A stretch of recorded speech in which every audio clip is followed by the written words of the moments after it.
દર્દીઓ અને દુખિયારાઓ માટે કતલખાનું અને દર્દીના સગાઓ માટે જેલ. શું આ જ રીતનો ચાલે છે યશવિન હોસ્પિટલમાં ખેલ? નવસારીમાં આવેલી યશવિન હોસ્પિટલ, જેમાં દર્દીઓ સાથે તેમજ તેમના સગા સંબંધીઓ સાથે ઘણા સમયથી ગેરવર્તન કરવા માટે આ હોસ્પિટલ ખૂબ પ્રખ્યાત છે અને દર્દીઓના સગા સંબંધીઓ સાથે ગેરવર્તન કરીને તેમને જેલમાં હોય તેવો અનુભવ કરાવે છે અને આગળ પણ આ હોસ્પિટલ વિવાદોમાં રહી છે. અહીં યશવિન હોસ્પિટલના ડૉક્ટર્સના આસિસ્ટન્ટ દર્દીઓને હેન્ડલ કરતા હોય અને કોઈ પણ જાતની તકેદારી રાખવામાં આવતી નથી. ફક્ત અને ફક્ત ધંધો જ એટલે કે પૈસાને જ માન્યતા આપવામાં આવે છે. થોડા દિવસ અગાઉ ગર્ભવતી મહિલાના ડિલિવરીના સમયે મહિલાને યશવિન હોસ્પિટલ લઈ જવામાં આવ્યું હતું. ગર્ભવતી મહિલાની ડિલિવરી દરમિયાન ડૉક્ટરની બેદરકારીના કારણે જન્મેલા બાળકનું મોત નીપજ્યું હતું.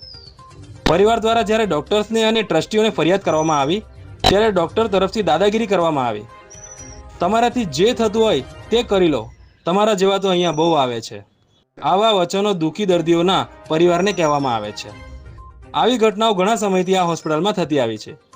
અહીંનું સ્ટાફ, અહીંના ડૉક્ટર તેમજ અહીંના ટ્રસ્ટીઓ દર્દીઓને અને તેમના સગા સંબંધીઓને ફક્ત પૈસા કમાવાનો હેતુ સમજે છે. કોઈ પણ જાતની દયા ભાવના કે માણસાઈ જોવા મળતી નથી. હવે આવી હોસ્પિટલને પૈસારૂપ મદદ કરનારા લોકો કોઈ પરિવર્તન લાવશે કે પછી હોસ્પિટલમાં સારવાર માટે જનારા દર્દીઓ કોઈ પરિવર્તન લાવશે તે જોવું રહ્યું. સાહેબ વાત કરો, શાંતિની વાત કરો. ડોક્ટર સીધો એફઆઈઆર પાડશે તમારા ઉપર. એ ફેસ્ટ કરીને બતા કરીને બતા. એટલે ધમકી આપે છે. ધમકી આપો છો. ધમકી આપો છો.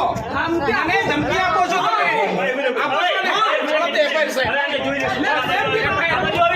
કલાકથી બોલું મારા વાત કરો.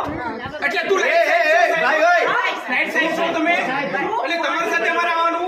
અમે 6 વાગ્યાથી તમારી રાહ જોઈએ છીએ. તમે આવ્યા 10 વાગે આવ્યા. 4:30 રાહ જોવાની. 8:30 વાગે અહીંયાથી મેં ગયા.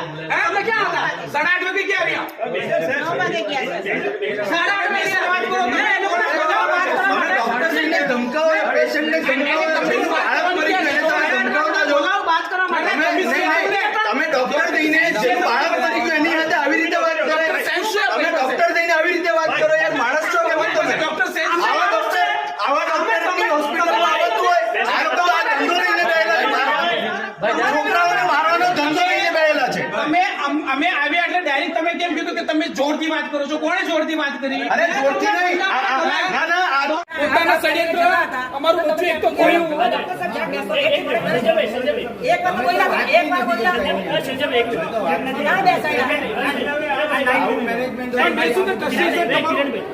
પેલા સાહેબ આવીને આવું બોલ્યા, એફઆઈઆર કરવી તો કરી નાખો. તમારા જેવા કેટલા ગુંડા છે, તમારે જે ઉખાડવું હોય તો ઉખાડી નાખો. એટલે તમે સાહેબ આવું ગુંડાને કહે છે. તમે ડોક્ટરને પાડો છો કે ગુંડાઓને પાડો છો? અમને ડર લાગે છે. અમને કઈ બી થઈ ગયું અમારા પેશન્ટને તો જવાબદારી તમારી અને ડોક્ટરની હોસ્પિટલની રહેશે. પણ તમારી સામે આવું બોલે અમને તો ચિંતા થવાની નથી સર.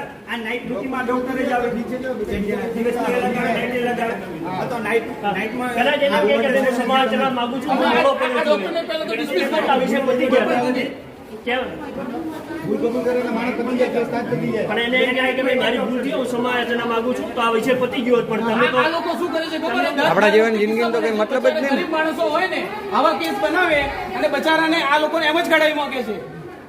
બચારા ગરીબ માણસ કરે શું? જો કદાચ આપણે એટલા બધા છીએ એટલું બોલે છે તો બી આપણને નહીં એલું કરવા દેતા તો સાધારણ માણસ ની હાલત શું થાય હોસ્પિટલમાં? આપણે ડોક્ટરને ભગવાન માનીએ કેવી આશાઓ કેટલી હોય આપણે આવું કરે તો પકડી ઉભા રહેવાનું વર્તન કર્યું. એમને પ્રોબ્લેમ કઈ નથી. ડોક્ટર જરાક એગ્રેસિવ થયા ને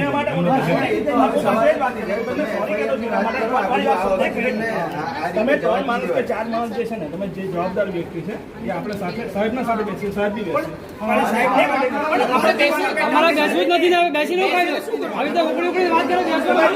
મારું બચ્ચું જતું રહ્યું. મારું બચ્ચું તમારા લાપરવાહીના હિસાબે જતું રહ્યું તો તમે કેમ એક્સેપ્ટ નહીં કરતા કે અમારી હોસ્પિટલની બેદરકારીના હિસાબે મારું બચ્ચું ગયું છે? તમે આ કેમ એક્સેપ્ટ નહીં કરતા? એ વસ્તુ હમણાં આપણે બેદરકારી કોની છે અમને આપણે કઈ નહીં કરી શકીએ. કેમ નહીં કરી શકીએ? ડોક્ટર હાજર નથી રહ્યા, ટાઈમ પર હાજર નથી રહ્યા ડોક્ટર તો. ટાઈમસર હાજર કેમ નહીં ડોક્ટર? ડિલિવરી કોણ કરાવે? નર્સ કરાવે કે ડોક્ટર કરાવે? જવાબદારી કોઈ ડોક્ટરની હોય ને.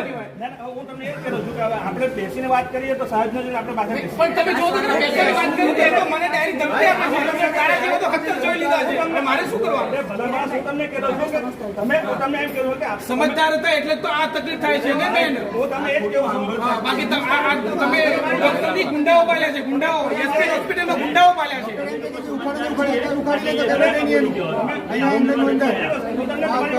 એસપી સાહેબ, હું તમને શું કહેવા માંગુ છું, તમે ડોક્ટરો નહીં પાલ્યા, તમે ગુંડાઓ પાલ્યા છે. આપણે તમે 5 જણા આ ભાષાઓ પરથી ગુંડાઓ લાગે છે. તમને ઠીક લાગે છે?